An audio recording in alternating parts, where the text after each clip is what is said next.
Jananam sukadham maranam karunam milanam maduram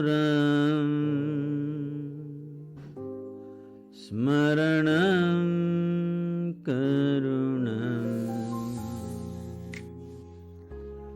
कालवशादिहा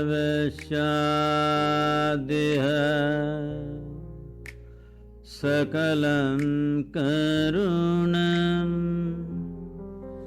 समयाद्धिपते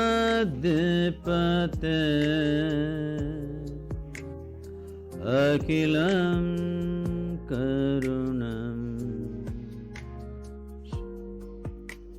Good evening everyone. I said good evening. I thought you're not on talking terms with me already. Good evening, everyone. Welcome to Visionary Women. You probably know, and most of you know, that Sadhguru is known as being a mystic and a humanitarian. And now you see by the video that he's known for his mountain biking. This humanitarian doesn't concern with my diet. Well, and he's also known for his incredible sense of humor, his warmth. Like vegetarian, non-vegetarian, humanitarian, I hope people don't misunderstand that. Yeah. But most impressive, I have to say, is my husband and I were at your ashram probably 2 years ago, and we got a first glimpse at what you do in rural areas by uplifting them from poverty, from the huge schools that you run. And we at Visionary Women feel that it's a huge honor to have you here tonight, so we can discuss a few things that is of importance to us as well. So, welcome to our community at Visionary Women. And the purpose, I'm so sorry, I feel that maybe I'm looking back at people, but the purpose of our Salon series is to create experiences of learning, meaning, and belonging for our members and for those who soon will be our members, right? Yes. And as I was talking to you just a little bit earlier before the event, what we see in the national conversation this past year is that people are trying to refigure how men and women should interact with each other. And I thought that it would be very appropriate for tonight to also invite men in our forum. Given that we're a women's organization, we're very well aware, not only our board but our whole membership, that in order to have true understanding, we need to be talking about these conversations aloud, collectively, and most importantly with an open heart. And men are our partners, our brothers, our fathers, our husbands, and our allies. And we wanted to start off first really talking about maybe the whole idea of consciousness, what it means. For those of you who haven't watched Sadhguru, there are hundreds of YouTube videos and of his teachings. And there was one at MIT that you were talking about consciousness that I thought would be very interesting for our audience to really get the definition of what it means. See, what is a man and what is a woman is a small difference that nature has introduced into a species just to address a certain aspect of our life. Essentially to address the reproductive aspect. When I say reproductive aspect, we all exist because somebody reproduced. Hello? Is it okay? If nobody was drawn to anybody, if nobody felt a bit horny, we wouldn't exist. Is this the Guru speaking?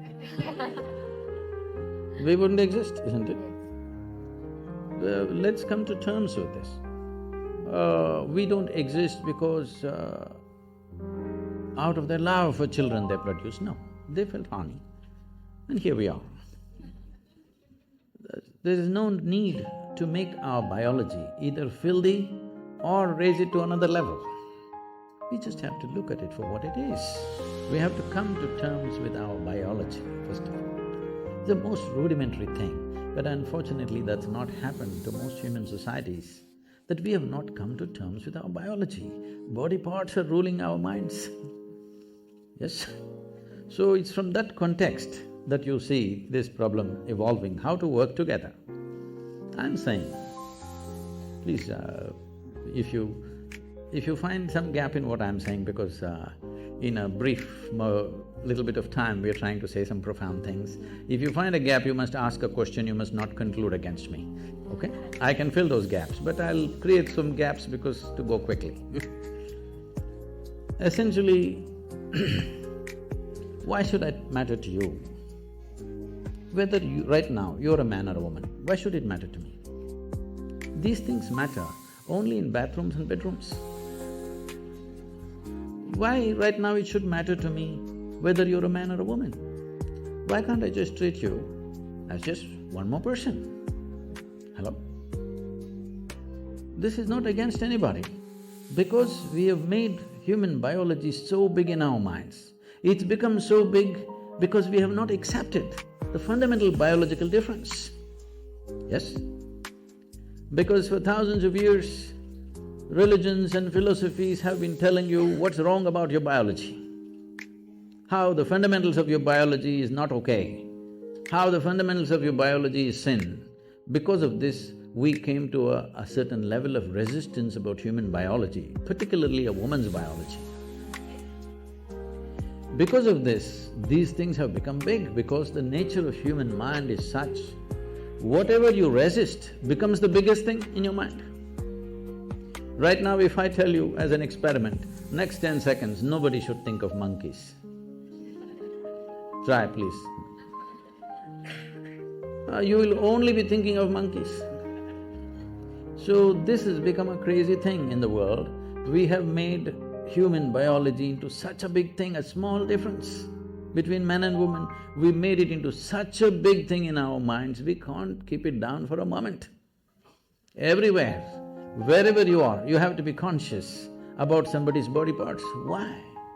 I can understand a 13, 14, 15-year-old boy, when you were 10, 11, everything was fine. Suddenly a little bit of your hormones hijacked your intelligence, and after that you just look like this. Every little bump on somebody's body looked like a world by itself.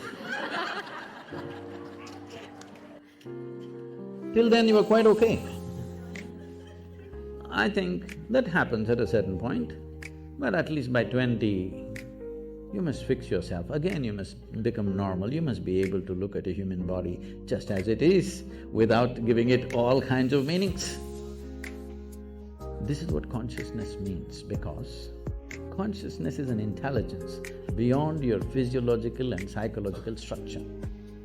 See, when we sit here, your body is your body, my body is my body. No way these two things can be one.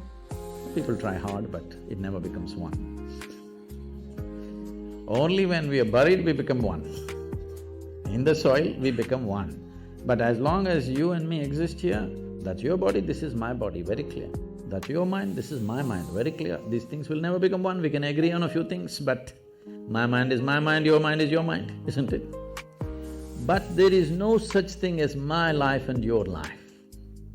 This is a living cosmos. You have captured some, I have captured some, that's about it. If you… depending upon how much you capture, that will be the scale and scope of your life. This got nothing to do with anybody's biology. Biology is just a small physical difference, just to facilitate one aspect, continuation of human race, isn't it? Otherwise we could all be made one way.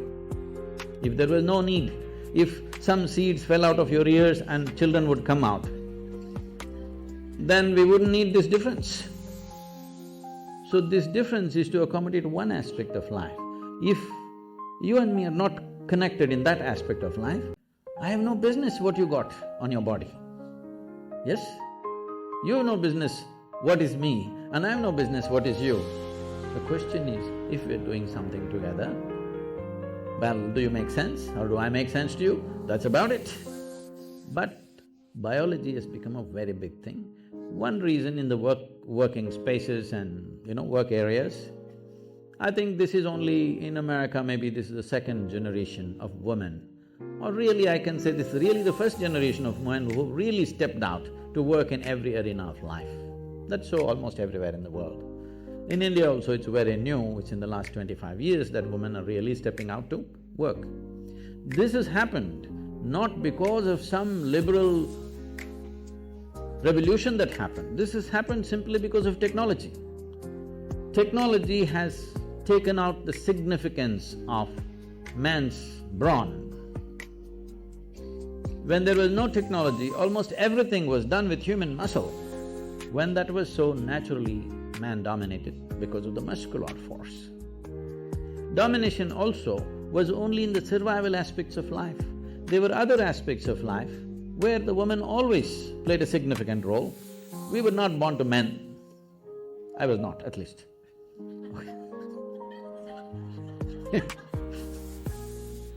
So, they always played a significant role, but roles were divided because economic aspect of life was largely muscle-powered. So, men dominated. Now with technology, muscle is of no great significance in today's world. So, naturally women are coming into this space. This should happen very as simple evolution. No fight is needed, no revolution is needed. Once you see muscle is not significant, women will fill those spaces. It's anyway happening. There is no need to make a big thing about it. Exploitation. If you're talking about exploitation, I want you to understand, still we are in… as a civilization, we are still in that level of crudeness of mind. It's not just women, anything weaker than us we exploit. So, every creature on the planet we're exploiting, aren't we? Hello? Not just women, children are beaten. Why? Just because they're small. Hello? Why do you think children are beaten by a lot of people? Simply because they're smaller than you. If your children were bigger than you, would you go and beat them? So, exploitative nature of who we are exists in all aspects of life. When it comes to women, probably that exploitation turns into takes on a sexual tone. But fundamentally what needs to go is this urge to exploit anything and everything which is little weaker than me. That should go. If that doesn't go, people will find devious ways to do the same damn thing.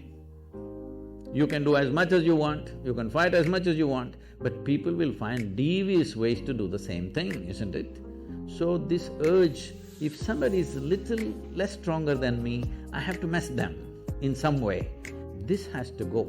If this has to go, the most fundamental thing is just this, because today it's about consciousness.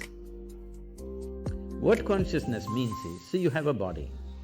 Your body is just a heap of food that you've gathered over a period of time, yes? What was soil became food, what was food became flesh and blood. Here we are. Most people don't get this till you bury them.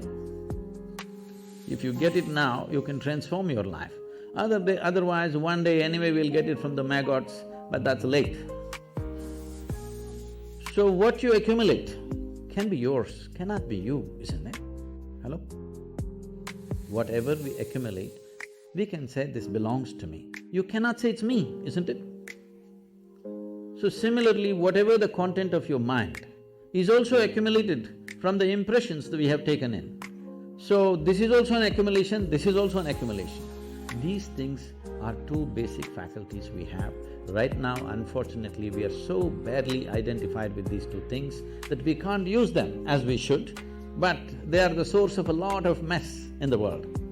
So when you say consciousness, you're talking about a dimension of intelligence which is neither of the body, which is neither of your mind, but it is the source of both the body and the mind. You just eat a piece of bread and it becomes human body.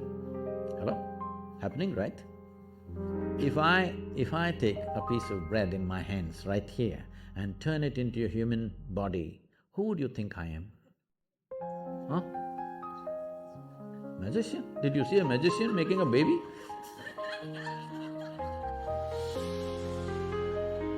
Who do you think I am? Creator himself, isn't it? But every day you are doing this. You eat a piece of bread or a carrot or a whatever, within a few hours you make it into human body, the most complex machine on the planet. You manufacture with all kinds of trash in Los Angeles. Aren't you doing it? So, when this dimension of intelligence exists within you, if you touch that dimension, naturally your identity will be with that dimension. Right now, the only problem is human experience is limited to their biology and their psychological structure. Physiological and psychological structures are the only two things you have experienced. Because of this, your identities are there. Because of this body part difference between the same species has become such a big deal. But do you feel that men and women have different essences? Do they have… you've talked about the masculine and the feminine principle. Could you tell us a little bit about that? See, we should not misunderstand masculine with male and feminine with female. Female and male is a manifestation. Masculine and feminine are two fundamental qualities in nature, because physical nature in the universe happens between polarities. So one dimension of polarity is masculine and feminine. You may be a woman, but you may have more masculine in you than a man. You may be a man, you may have much more feminine in you than most women. So the question is not about being male or female. Being male or female is just a biological manifestation. Masculine and feminine is the basic polarities, which is the basis of physical creation here. So, if you want to be a complete human being, it is very important both masculine and feminine are there within you in equal proportion. Only then you are a full-fledged human being, otherwise you're a skewed human being. In this skew, you will misunderstand everything. In this skew, you will become a very limited possibility of life. If you might have seen these images probably because of the yoga studios and other things in California. You will see in India, Adi Yogi, or he is known as Shiva, he is seen as the ultimate man. He is the ultimate man not because he is a super macho, he is ultimate man because one half of him is a woman. Have you seen these images? One half is a very athletic man, another half is a full-fledged woman. So his body itself is one half man and one half woman. In yoga, this is called as Pingala and Ida, two dimensions of your energy within you. Only when these two things are in balance, you have a proper perspective of life. Otherwise, you have become a very biological entity. Biology is a basis. Biology cannot be the peak of who we are. So I do know that you have a quote that says that whether you're male or female, if you're not in touch with the feminine, you don't enjoy the finer things in life. So is the feminine principle things that are more receptive?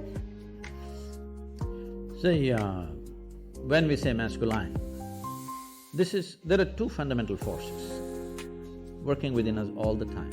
One is our instinct of survival. We want to survive.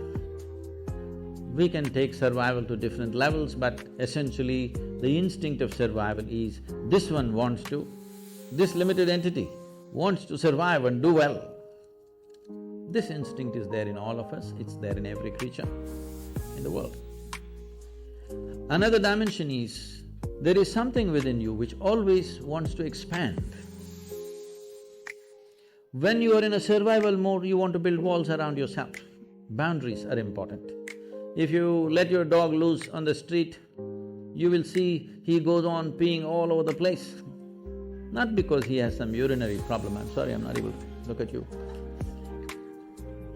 Not because he has some urinary problem, he is building his pee kingdom. He's setting his boundaries. It's a natural instinct. He is trying to set his own boundary all the time. This is survival instinct in all of us, that we want to build a wall, protection, self-preservation. But there's another dimension which wants to expand. If you don't empower that, if you just empower only your instinct of survival, then you will build a wall of self-preservation, and after some time you realize walls of self-preservation are also of self-imprisonment after some time. Yes? If you build a wall today, today you see an enemy outside and you build a wall. Tomorrow you are in your own prison. Somebody else put you into prison, that's bad.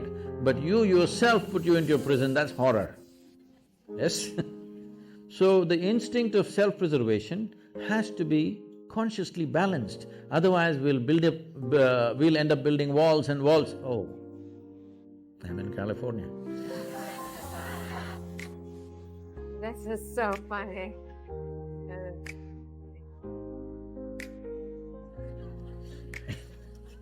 No, I was not making a political statement. You just did. So, inevitably, when we feel unsafe, we'll build a wall. So, the instinct of self-preservation cannot be ignored. It is there, obviously, isn't it? Obviously, it is there in all of us. Walls are not always of brick and mortar, there are a variety of walls we set up. But the longing to expand is also there. How much expansion do you want if you sincerely look at this? Today, if you're here, you want to be a little bigger. If you're there, you want to be a little bigger. But suppose I make you the queen of this planet. Hello? Don't look at me hopefully, huh? Why will I commit such a blunder? Suppose I make you the queen of this planet. Will you be fulfilled? No. You will look at the moon. Why not that? If I give you the moon, will you keep quiet? You will look at the next galaxy. If I give you one galaxy, will you keep quiet? You will look at the other galaxies. So there is something within you which wants to expand. How much expansion do you believe will settle you? If you really look at it, you want to expand boundlessly. There is something within you which does not like boundaries, please look at this. If I imprison you right now in a 5x5 cubicle, you will feel horrible. So tomorrow we'll announce your liberation and liberate you into a 10x10 cubicle. Now you will feel wonderful for a day. And then you will feel horrible in the 10x10 cubicle. We will liberate you into a 100x100 cubicle, you will feel really great for 3 days. Again you'll feel the same thing. It doesn't matter where I set the boundary. The moment you can feel the boundary, you want to break it, isn't it? So there is something within you which does not like boundaries.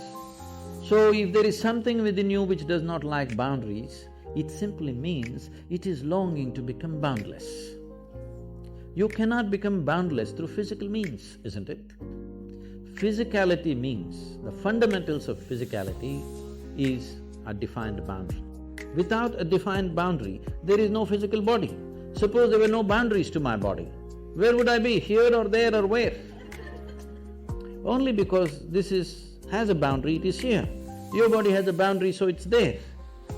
But there is something within us which longs to be boundless. If we do not empower this, there will be no balance between masculine and feminine.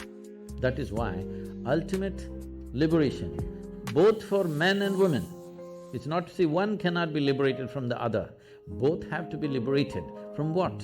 From this bondage of being stuck in our own bodies and identified with little bodily changes that we have between us and go on endlessly about the same debate. No, unless we become free from the identification of our own physical form, there is really no freedom. This is what consciousness means, an intelligence which creates this body. Today there's a whole lot of interest in the Western world about the brain. In the yogic sciences, we do not attach much significance to the brain because we think through the entire body. This is the way of women for a long time. They thought with their body. They did not have all those complicated thoughts that men were struggling with, but they simply knew what to do, what not to do, because they thought with their entire body, because their body was doing things which no brain can do. Even now, if I ask you, what you call as intelligence in modern terms, in today's educated world, what people think is mind is a combination of memory and intelligence, isn't it so? Memory and your ability to concoct something out of what you remember, the data that you have, and what you make out of it and use it, now you're considered smart, isn't it? Let's start with memory. See, If I ask you 10 generations ago how your grandmothers looked like, do you remember? No. Do you remember? No. But your great-great-great-grandmother's nose is sitting on your face right now. Your body remembers or no? Your body remembers or no? How your skin tone was 1,000,000 years ago for your forefathers, your body still remembers, yes or no? So in terms of memory, what your body carries is trillions of times more than what your brain can ever carry, yes or no? The complexity of activity that are happening in a single molecule of DNA, with all your brains you can't figure it, yes or no? More complicated activity is happening here than here, yes? So, this is a body of intelligence. The question is, can you employ it or do you just run on one thing? In the yogic sciences, we look at human intelligence as 16 parts. So this is like a 16-wheeled truck, but you choose to drive it on one wheel. Very strenuous. So you will see educated people are the most stressful people on the planet because they are driving a 16-wheel truck on one wheel, very difficult. Their intellect, their thought is the only damn thing they're trying to use and it's very difficult. You don't have to think through everything. You know, can I tell a small story? Yes, please. My great-grandmother lived to be 113. Wow. Okay? That's not the only achievement she had. She got married when she was 14. And those days in India, an unmarried girl cannot use tobacco. But once she is married, she is free to use tobacco.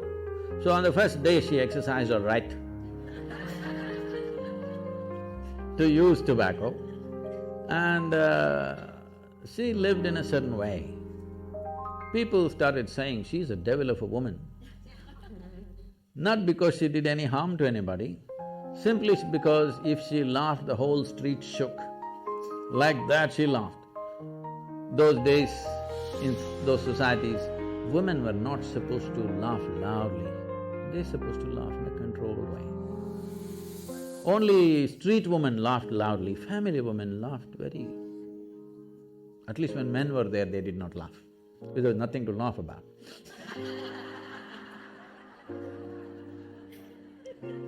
But she laughed in such a way that the whole street would shake if she laughed. So people said she laughs like a devil. Always, unfortunately, this is the whole thing, the devil is a laughing one, God is a dead serious one. It's your choice. So, she lived wild. Wild means, at the age of 67 or 68, she lost her husband and then she decided, this is a very large land-owning family. So she moved out from the family and built a small temple with her own hands in somebody else's land.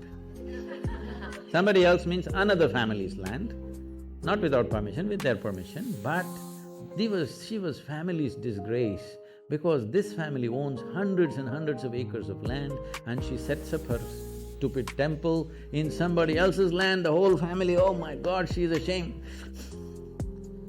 And she built a temple, not for any god, she sat there. She is the main piece. No god, she just sat there and people started visiting her. And slowly, this following grew for her and she just lived there. When we went there for vacation, she would come to see us. She was an incredible woman, she just captured me in a certain way simply because one thing, she laughed.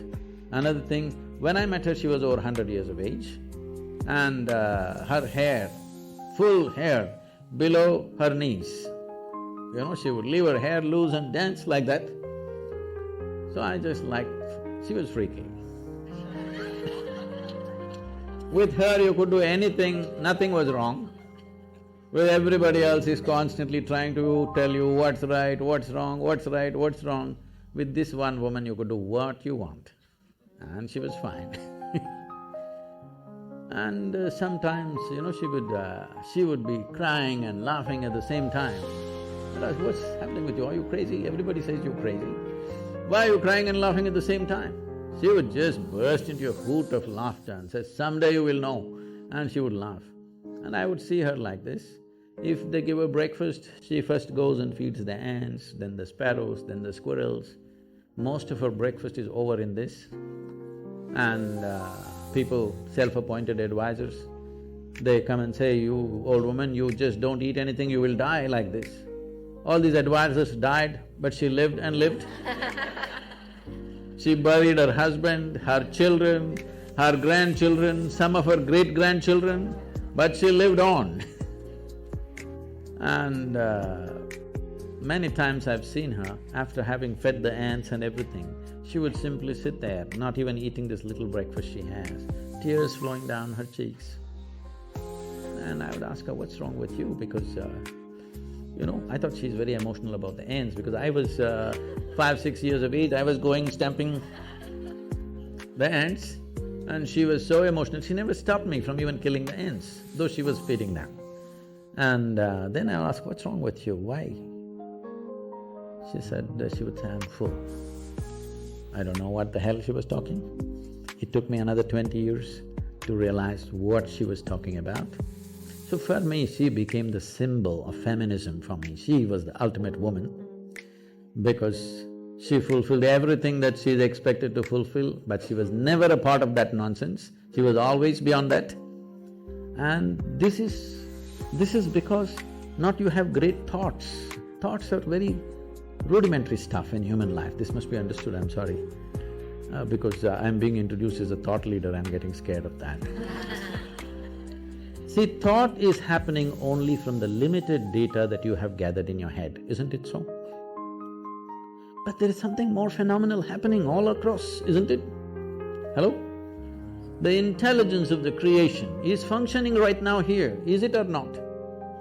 If you can transform a piece of bread into a human being, that means the very intelligence of the source of creation is throbbing within you right now. Instead of identifying with that, we are unfortunately getting identified with what we accumulate, with the car we have, with the house we have, with the relationships we have, with the body we have, with the accumulated knowledge that we have. We have gotten identified with things that we have acquired rather than being identified with the source of who we are. So this is what consciousness means, but this will not come by thinking differently. You must touch that dimension beyond physiological and psychological process. This is something that must happen. When that happens, there will be no problem about who is a man, who is a woman. Could you please tell us how we can touch that dimension?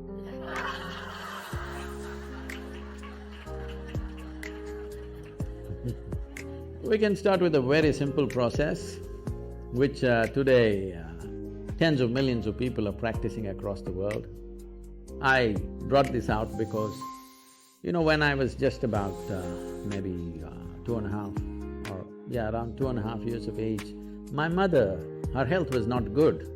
So they sent me to my aunt's place who lived in my grandfather's house. My aunt was just married and she was only 18 years of age. She was that bubbly, joyful, loving human being that you can't stop her for a moment. And she took me in as her own and we became great friends. I was there for nearly 2 years maybe, but after that I came back to my parents, but I always developed that close relationship with her, not of an aunt, but we became buddies right through our life. Then a time came and her life went on like normal, marriage good, children cute, and the boy got educated and went somewhere and the girl got married as she wished and grandchildren came, everything wonderful. Then she got some ailment. Then she knew in the next 2 years she's gonna die, max 2 years. Then I saw this wonderful human being deteriorating into nothing. Total mess she became. This such a loving, joyful, exuberant human being that nobody could stop suddenly became a wreck. I just looked at her. I was into too much travels here and there, I tried to catch up with her, but nothing much could be done with her because she just shattered. I just looked at her and saw the only problem with her is she knew two things, her physiological structure and her psychological structure. She managed it well and kept herself loving, joyful, wonderful, everything. The moment she realized these two things are going to end, she's finished. She's just finished. You can't believe such a wonderful human being became so nasty and miserable and broken. At that time I thought, this is something that needs to happen. So we started what is called as, in Tamil Nadu we started this Vurusuttu Anmikam. This means one drop spirituality. Everybody must have at least a drop of something which is beyond your body, which is beyond your mind, something within you which is not a concoction of your mind. A place to stand beyond physiological and psychological process must be there in every life. As a part of this, we launched what is called today being practiced by many people. Is anybody practicing Isha Kriya? Yes. Yeah. This is a simple process. Initially, it looks like a psychological process because people can't keep their mind aside, they have to use it in some way. So we are going through the psychological process, but if you go deep enough into it, if you sit here, your body will be here, your mind will be there, what is you is little away from that. Once there is a little distance between you and your body, between you and your mind, this is the end of suffering. Because human suffering happens only on two different levels, physiological suffering, psychological suffering. Do you know any other kind of suffering? Hello? No. Physical suffering, mental suffering, this is all. Once there is a distance between you and your body, between you and your mind, this is the end of suffering. This must happen to you not at the end of your life, at the very beginning of your life, because the fear of suffering is what has crippled humanity. A human being has not explored the full depth and dimension of who they are simply because of fear of suffering. What will happen to me? What will happen to me? Is always the concern, isn't it? Suppose you came to this kind of ease, that if you sit here, whatever the hell happens to me, this is how I will be. If this assurance and ease came into your life, then you would explore life in many more ways than you're doing it right now, isn't it so? This needs to happen. If we want to unleash human genius on this planet, the fear of suffering has to go. For that to go, you must know something beyond your physiological and psychological structures. Absolutely. Do you feel that… First of all, I wanted to ask you, can you define… what is the difference between meditation and prayer?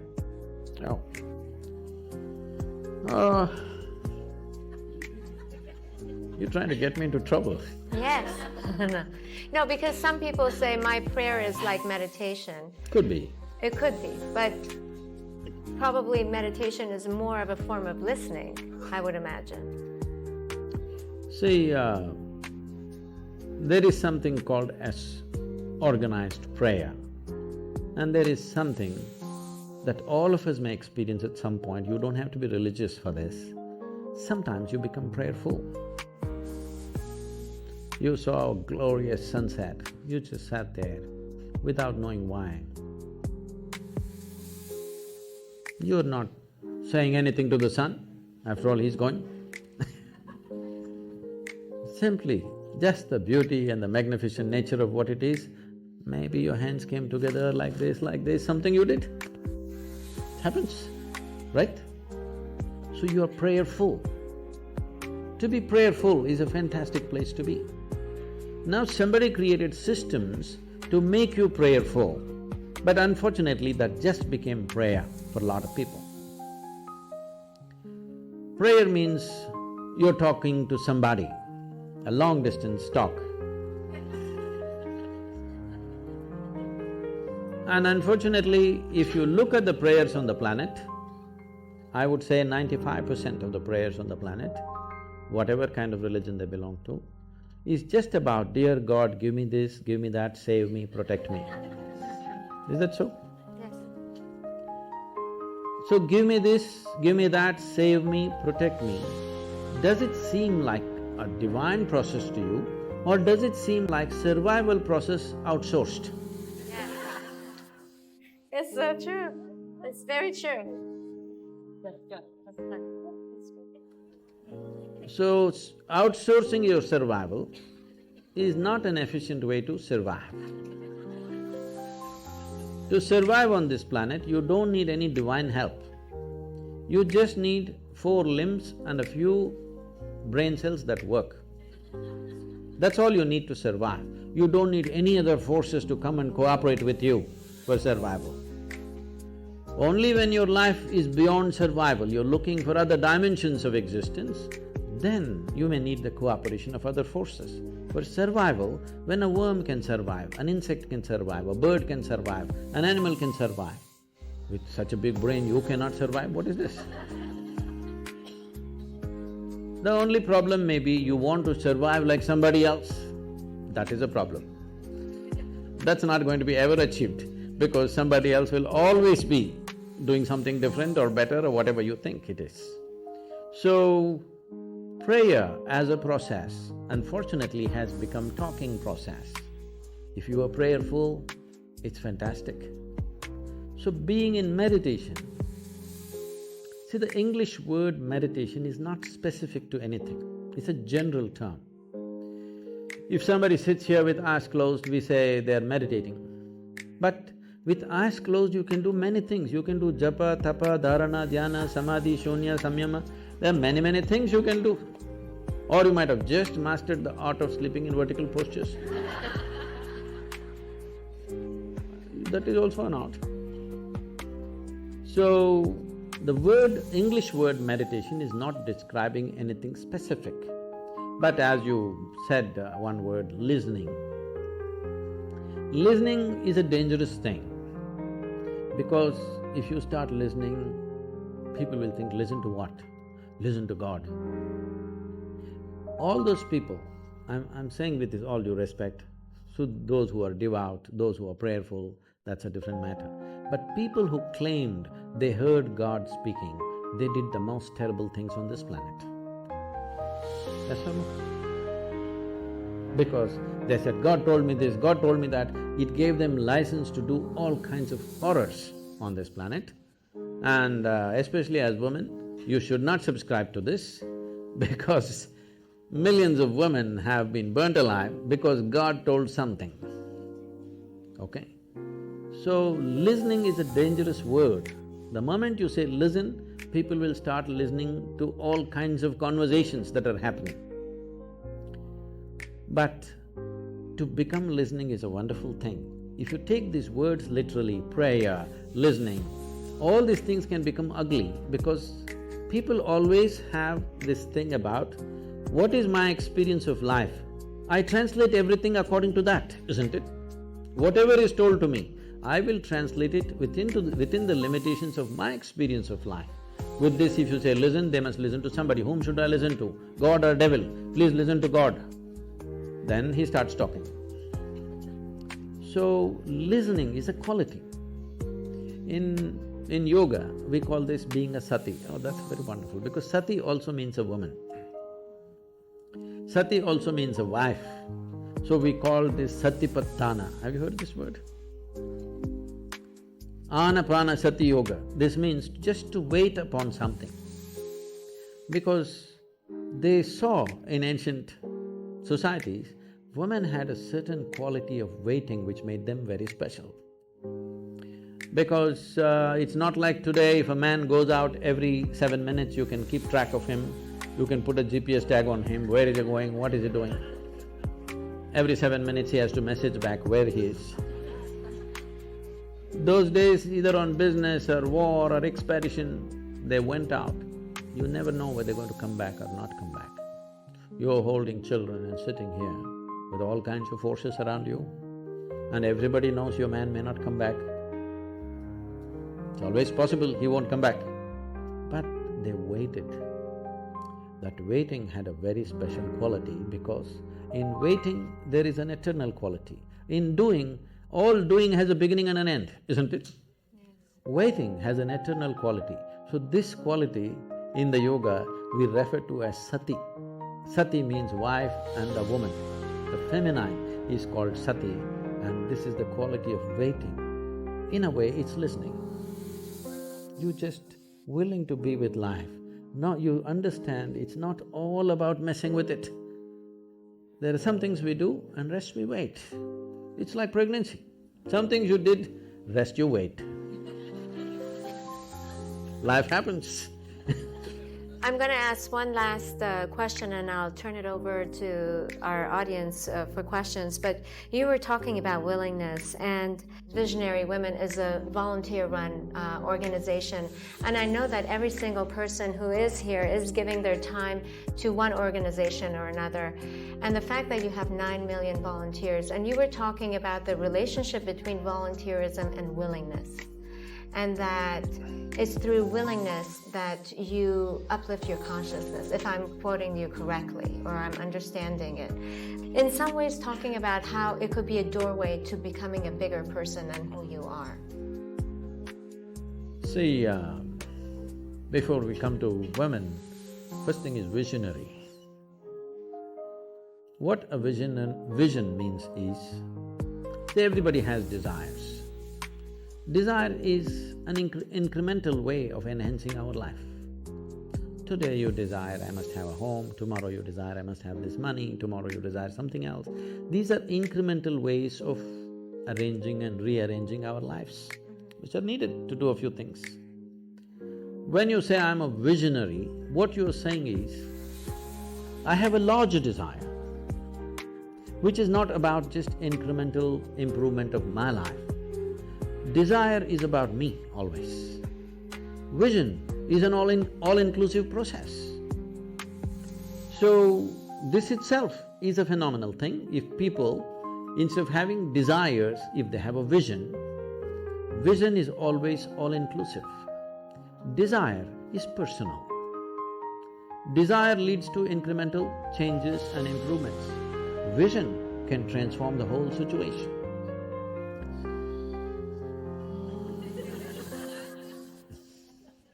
I like music.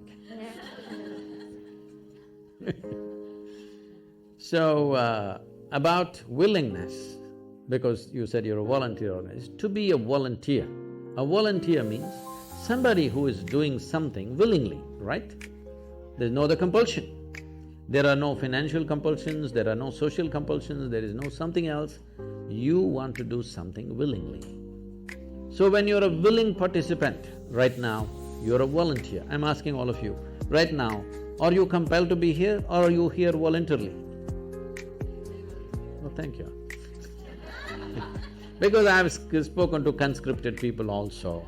I've spoken in the prisons, I've spoken in many places. So you're here willingly.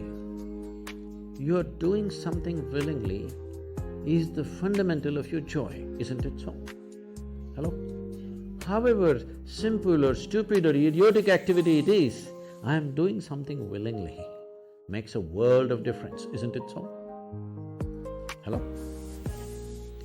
The difference between heaven and hell is just this: you're doing something willingly, that's your heaven. You're doing something unwillingly, that's your hell. We have already taken on attitudes, what we like and what we don't like. I like this person, I don't like this person. Now with this person I will do things willingly, with this person I'll do things unwillingly. This may be two people, two aspects of life, two communities, two nations, two many things. This I will do willingly, this I do unwillingly. This means I've decided in my mind, this is good, this is bad. When I hear even on national news channels, good guys and bad guys, it just… once you have this kind of thing, you are going to be disastrous to the planet, it's just a question of time. The moment you decide, this is a good person, this is a bad person, this has gone deep into American society. No, there are no good people and bad people. Everybody is oscillating between the two. If you create a very pleasant, wonderful atmosphere, everybody behaves wonderfully. If you create an unpleasant atmosphere, a whole lot of people act nasty. Yes or no? There are joyful people and miserable people, but there are no good people and bad people. That's big.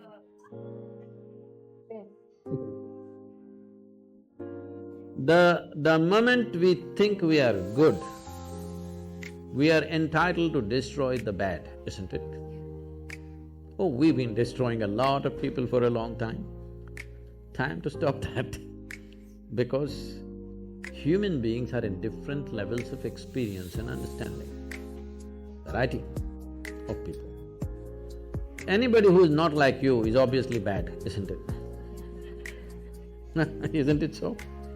Those who are not like me must be bad people. Because the basis of goodness and what you think is goodness is decided by you. Now, you have no business to do that. Willing means this, I'm just willing.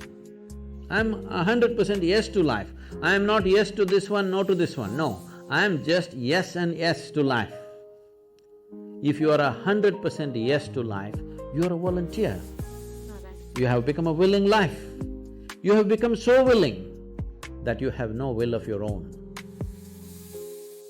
People ask me, Sadhguru, how do you operate with all these people? All kinds of horrible questions they're asking, they're doing this, they're doing that. I said, my life is not about them, it's about me. It's about how I am. It's about me. It doesn't matter how they are, that's their choice. But how I am is my choice. This is my way. No matter what they do, I'm like this. Because I have not given that freedom to anybody that somebody can freak me, somebody can make me angry, somebody can make me happy, somebody can make me unhappy. These privileges I kept to myself. It's time you do that too. Because if somebody else can decide what can happen within you right now, isn't this the ultimate slavery? Huh? Isn't this? Someone else can decide what should happen within you. What happens around you, of course, so many people decide. What happens around us is not 100% ours, but what happens within me must be my making, isn't it? Right now, just about anybody can freak anybody because they're not volunteers, they're unwilling. Volunteering means you have no will of your own, you can do whatever is needed. You know, we are a volunteer organization, this means all kinds of people. Most of them are not qualified for the jobs that they're doing. And I cannot fire them because they're volunteers. On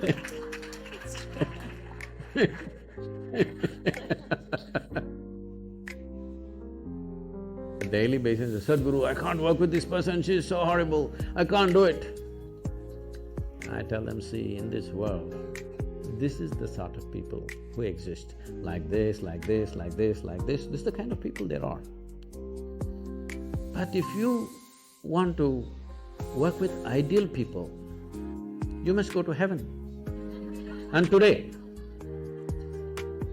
Today. But if you think what you're doing is very significant, you must learn to work with all these horrible people.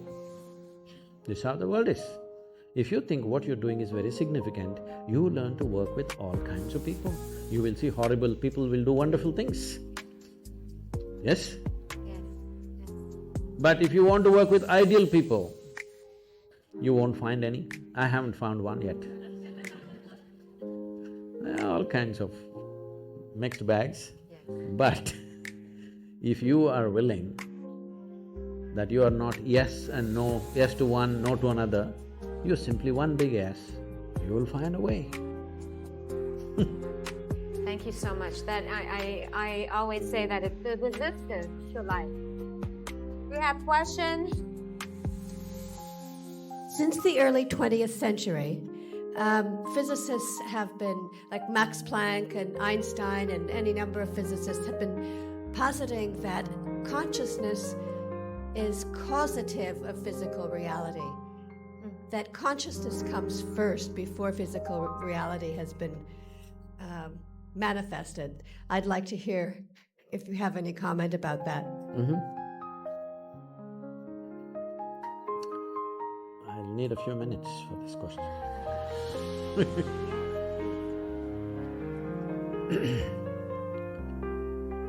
I'm sure at least when you were in school, you blew some soap bubbles, did you? Soap bubbles? Somebody got this big bubble, somebody got that big bubble, somebody got this big bubble. Same soap, if you give it to two people, one person blows that big bubble, another person gets only this big bubble. Hasn't it happened? Yes. Because something so simple as blowing a bubble needs a certain dimension of attention. Those who have the necessary attention can blow that big bubble. Those who don't have, they get these tiny bubbles going. Something's that simple, same soap. So, when my bubble is floating and your bubble is floating, that's my bubble, this is your bubble, clearly there. Then of course after some time it goes poop.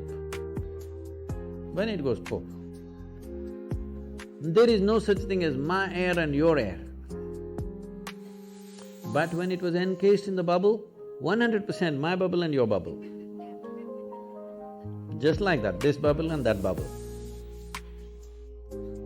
Now, whether you got to blow a big bubble or a small bubble determines many things. The scale, scope and profoundness of your life simply depends on how much life you captured. You can call it life or you can call it consciousness. Consciousness is a highly corrupted word, particularly in California, because people are using that for just about everything. But they will continue to use that word because I'm trying to reclaim it. We can call it life also because the only reason… Right now, are you alive? Hello, all of you?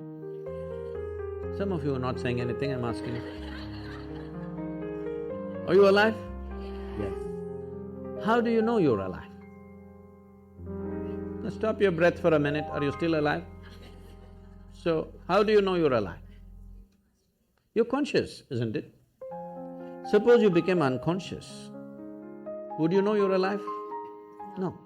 So the only reason that you know you're alive and you're alive is because you're conscious. So what you call as consciousness or what you call as life are not two separate things. So, I did not know about physics talking about consciousness. I knew Einstein said something vaguely because I'm… as you see, I'm unschooled.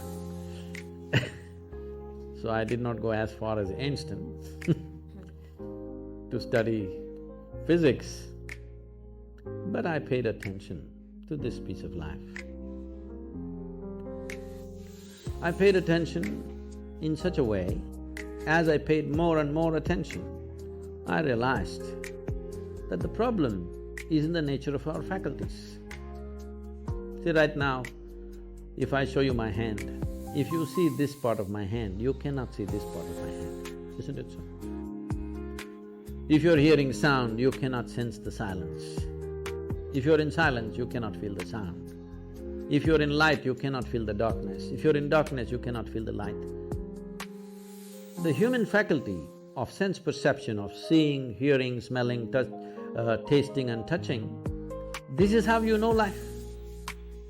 All these things are always happening in comparison with something else.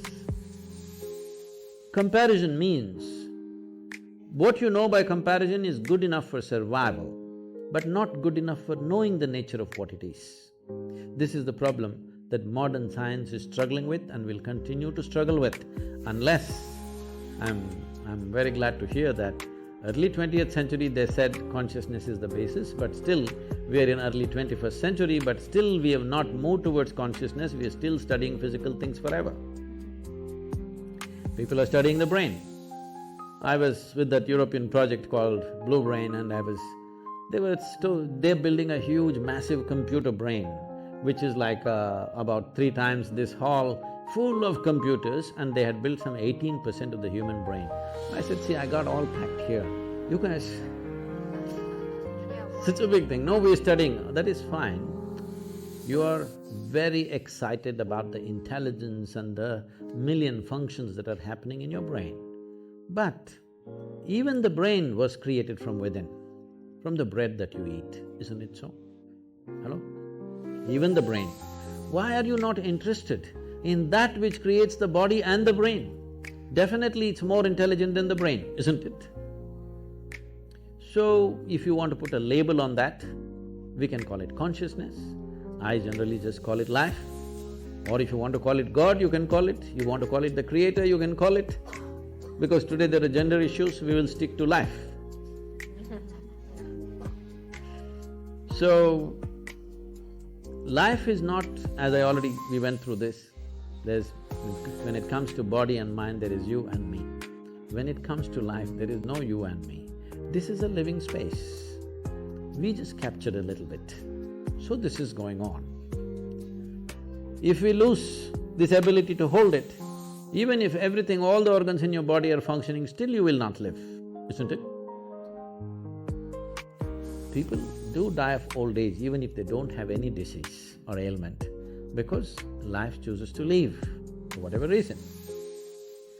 So, what you're referring to as consciousness is definitely the basis of all physical existence.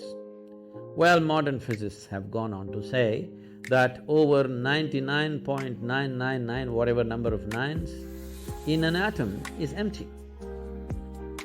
It's empty space. Only a minuscule is physical. This is the same proportion approximately even in the cosmos, that over 99% plus is empty. Only physical manifestation is very small. If you look up in the sky in the night, because your visual apparatus are in a certain way, which are very deceptive, it makes you think, oh my God, millions of stars. But actually, the largest thing out there is empty space, isn't it? Most people will never see that because our visual apparatus are tuned to see physical matter. You can only see that which stops light. Please look at this carefully. You can see my hand right now only because it stops light, isn't it? If my hand allowed light to pass through, you wouldn't see. Right now there is something here very vital for your life that you're not seeing, which is the air that you breathe. You cannot see. But isn't that more important than my hand? Hello? So there is a living cosmos which is the basis of everything. It's just thrown out a little bit of physical matter, including your little body. But we have gotten so identified with this physicality, its form and its shape, and now the gender of it has become a big deal. Because of that, we are seeing life in a very small way. The 99.9%, is that life or the 0.1% is life? Please tell me. The bigger thing, isn't it? This is just a small manifestation, but we are still very juvenile as a species. In the sense, we are still… when I say juvenile, when we are adolescent, body parts are important. Yes or no? We are still, as a humanity, we are still in that condition. Body parts are super important. This is why spiritual process is important. When I say spiritual, once again, this is another most corrupted word on the planet. If I say spiritual, people are thinking looking up, looking down, looking at heaven, whatever. No.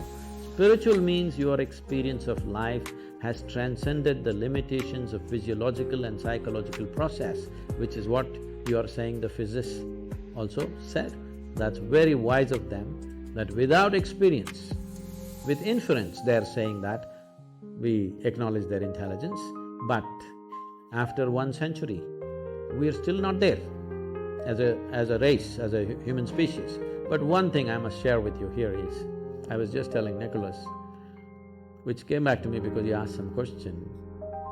See, when I started doing this work 36, 37 years ago, what I found was when I conducted events and programs, over 82 to 85% of the people came because of physical ailments, because they knew this will give relief.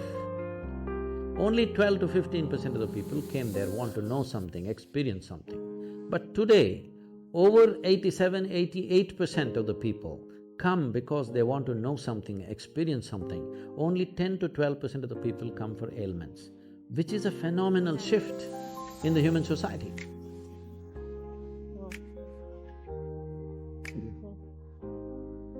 Could we have one question from that side of the room? Good evening. Welcome to Los Angeles. Thank you for your time. The question I had was, you mentioned to be free, you have to be stepping outside of the body and the consciousness. How do you achieve that, to have that freedom? That was my question. But how do you achieve that separation when you step out of the basically physical body and the consciousness? If you want to make a small attempt, there is Isha Kriya, you can just download this app. Free, it's a free app, you can download this. With headphones, you can daily practice this for some time. If you do it for 30-40 days, then you can do it without any headphone, just by yourself. Initially you take support, after that you do it by yourself. This is a simple way to do it. If you are willing to commit 30 to 32 hours, about 32 hours of focus time, then we have a more powerful and effective process, which is called as inner engineering, which is offered in daily classes, or also preparatory part of it as online, and the final part of finishing part of it, which is direct. It is a transmission of a certain dimension of practice. We must understand this because with all due respect, they've done what they have done. But the way yoga is happening generally, not everybody, generally the way it's happening, it's a bit scary to me. Because when you make a very profound process into just an exercise mechanism or just a breathing exercise, you want to exercise your body, exercise your breathing, exercise everything, that's not the way it works. Even the physical dimension of yoga. See, of over 200 sutras that Patanjali gave, only one sutra talks about the physicality of yoga. Thiram Sukham Asanam. This means a posture which is comfortable and stable is your asana. To get to this, people do many twists and turns, that's okay. But only one. Nobody bothers what is the remaining 200 and odd things that he's spoken. So the physical aspect has come to the West and that's become big. It's good, it creates health, well-being. But I want you to understand, there are more people on this planet who are healthy and miserable than unhealthy and miserable. Those who have ill health, at least they have a good reason. They have a good excuse. Healthy and miserable, you have no reason, no excuse to fall back on. So, it is important that you understand yogic practices are not practices, they are live forms. That it is made into a seed form and given to you, you're supposed to hold it that way so that the seed sprouts and grows and becomes something phenomenal within you. It just takes away your backache, your headache, your something else. This is not of great significance, but I understand if your backache is aching right now, that is the biggest thing in the universe. Yes or no? Right now you have a headache. If God appeared, what would you ask? Headache must go? That looks like the biggest thing, isn't it? So I understand, when body is in trouble, keeping the body well is important because even if your little finger is hurting right now, this little finger will become the center of the universe. Yes or no? When it is fine, you can just ignore this body and simply sit here and talk about other things.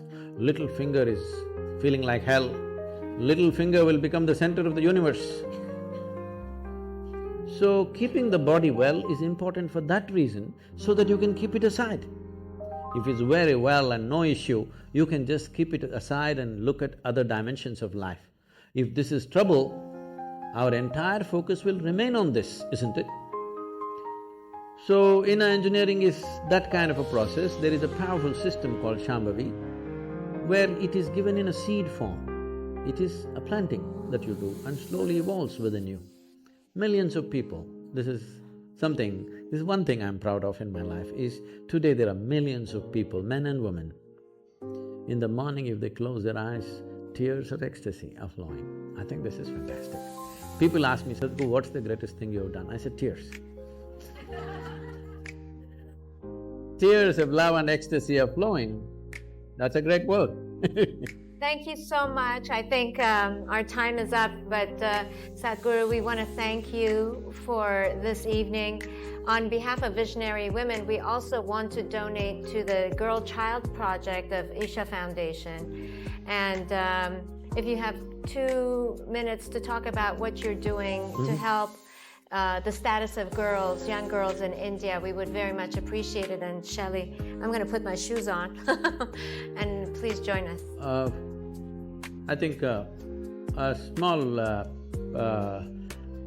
little bit of video was there in the introductory video about the rural India, the programs that are happening. I don't know if you saw that, like a 70-year-old woman is playing a game. You saw that she's throwing a ball or something. So this is a movement we started about 17, 18 years ago.